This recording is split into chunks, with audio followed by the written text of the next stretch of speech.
do that one dance, baby. That one dance. Assalamualaikum warahmatullahi wabarakatuh. Selamat pagi anak-anak. Bagaimana kabarnya hari ini? Semoga anak-anak dan keluarga selalu dalam keadaan sehat walafiat. Hari ini kita akan belajar mata pelajaran pendidikan lingkungan hidup, materi air dalam kehidupan. Nah, sebelum kita belajar masuk ke dalam materi, mari kita berdoa dulu supaya pembelajaran hari ini berjalan dengan lancar dan anak-anak bisa memahami apa yang diterangkan oleh Bu Guru. Berdoa mulai. Selesai.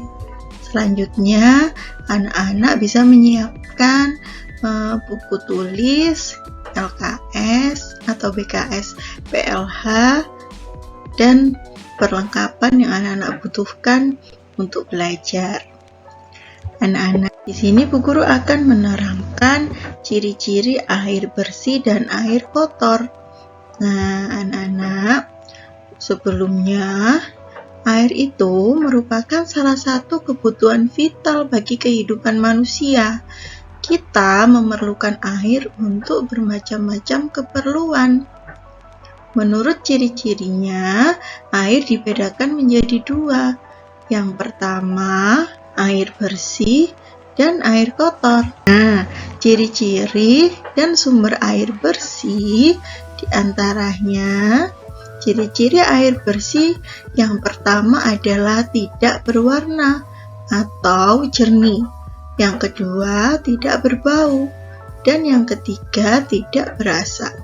Sumber air bersih yang ada di sekitar kita, diantaranya yang pertama sumber air dari tanah, yang kedua sumber air dari langit, yang ketiga sumber air permukaan bumi, yang keempat sumber air biologis, yang kelima sumber air daur ulang dari laut, dan yang terakhir adalah jaringan pemasok air.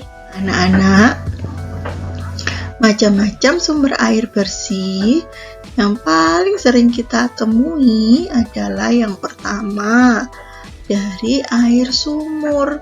Air sumur ini adalah sumber air dari tanah karena diambil dari dalam tanah. Yang kedua adalah salju. Nah, salju ini adalah sumber air dari langit. Dan yang ketiga adalah air hujan. Air hujan adalah salah satu juga contoh dari sumber air dari langit. Yang keempat adalah air aliran sungai. Jadi air yang mengalir itu juga air bersih. Nah, air aliran sungai yang mengalir ini juga termasuk sumber air permukaan bumi. Nah, yang terakhir ini adalah air PDAM yang anak-anak temui di rumah. Di rumahnya pasti ada air PDAM ya. Nah, air PDAM ini termasuk contoh sumber air dari jaringan pemasok air bersih. Nah, contohnya itu tadi PDAM, Perusahaan Air Minum Daerah. Salam.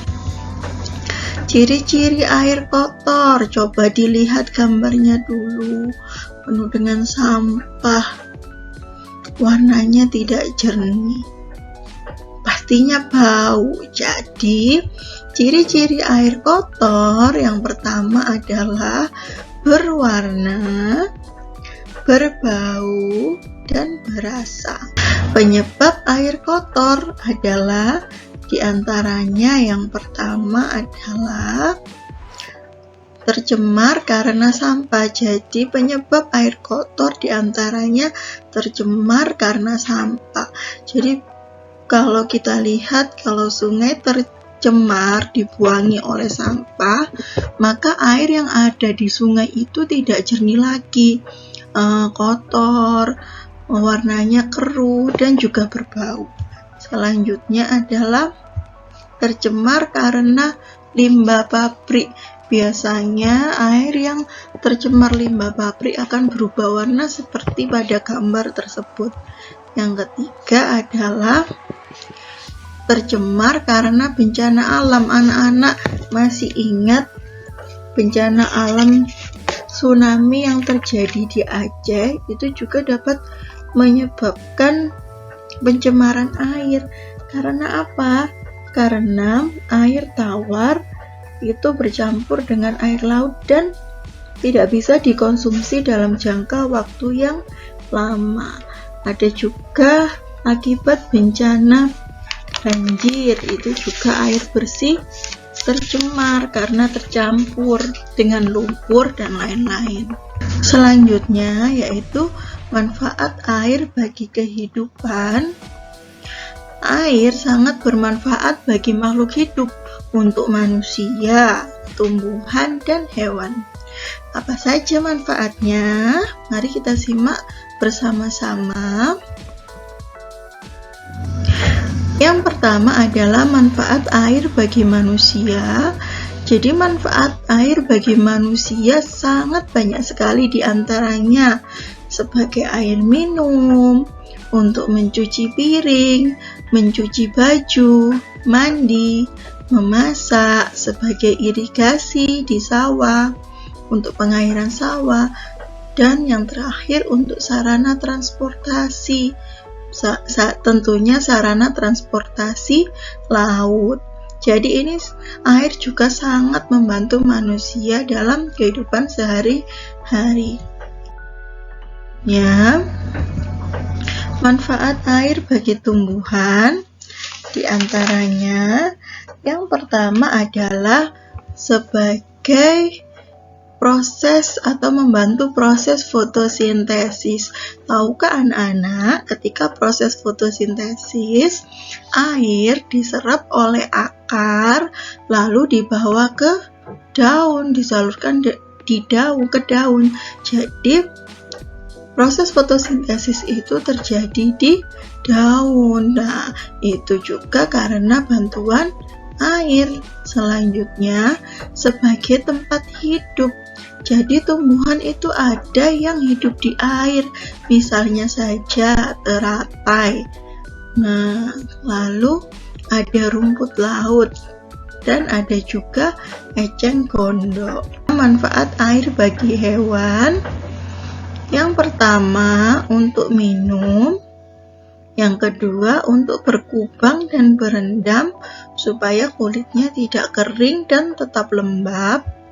Yang ketiga untuk tempat hidup, contohnya ikan dan lain-lain. Dan yang terakhir untuk mandi.